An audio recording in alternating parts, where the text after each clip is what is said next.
In October 1347, 12 Genoese merchant galleys, escaping the besieged Black Sea port of Caffa, docked at the port of Messina in Sicily. They were met with a scene of utter savagery on the docks. Most of the sailors on board had perished. Those who remained were delirious, coughing up blood, and covered from head to toe in mysterious, painful black swellings. Although terrified Sicilian authorities ordered the fleet quickly removed from the port, it was too late. The invisible killer had landed. Driven by the Yersinia pestis bacteria, silently spreading in fleas carried by black rats, the Black Death had officially infiltrated Western Europe. From coastal ports, it spread across the continent with terrifying predatory speed, along the trade routes that had once brought wealth and prosperity to the medieval world. Between 1348 and 1351.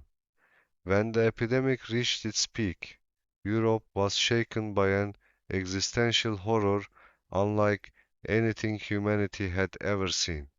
This plague, affecting kings and peasants, priests and sinners alike, spared no one.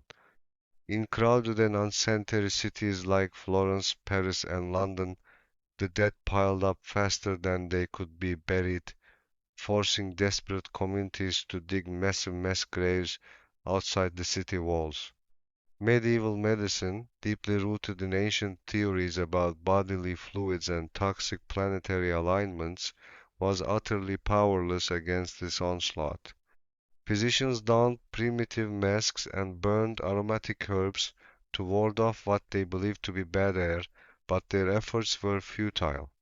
The speed of the death rate damaged the very fabric of society's moral and social structure. Mothers abandoned their dying children, judges fled the courts, and the living simply awaited their own unpredictable end, while the sick were left to die alone.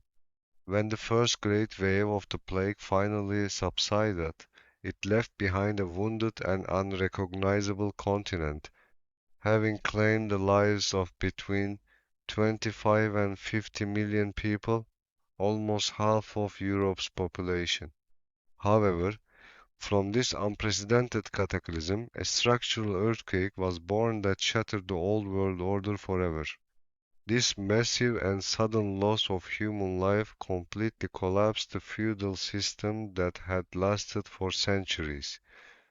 As fields lay fallow and crops rotted in the soil, the surviving peasants found themselves in the hands of a powerful economic weapon, their own labor.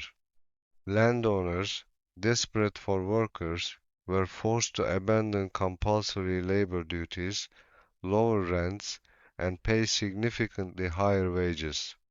This change provided the lower classes with unparalleled geographical mobility and personal freedom, effectively leading to the emergence of a new wage-based economic landscape and a rising middle class. The psychological and intellectual consequences of the Black Death were equally profound, shifting the course of human thought toward the modern age. The Catholic Church's absolute failure to stop the plague deeply affected traditional religious authority, leading to widespread skepticism and a shift toward personal piety. In the realm of science and public health, this catastrophe forced European cities to pioneer concepts such as organized quarantine, dedicated plague hospitals, and stricter hygiene laws. Survivors, facing a depopulated world, began to question old medieval dogmas and transformed their trauma into a renewed fascination with human anatomy, practical engineering, and the physical world. The Black Death was a tragedy of unimaginable magnitude, but it violently demolished the rigid institutions of the Middle Ages, clearing away the ashes and laying the undeniable foundation for the cultural, scientific, and artistic rebirth of the Renaissance. Don't forget to like and comment for more content like this.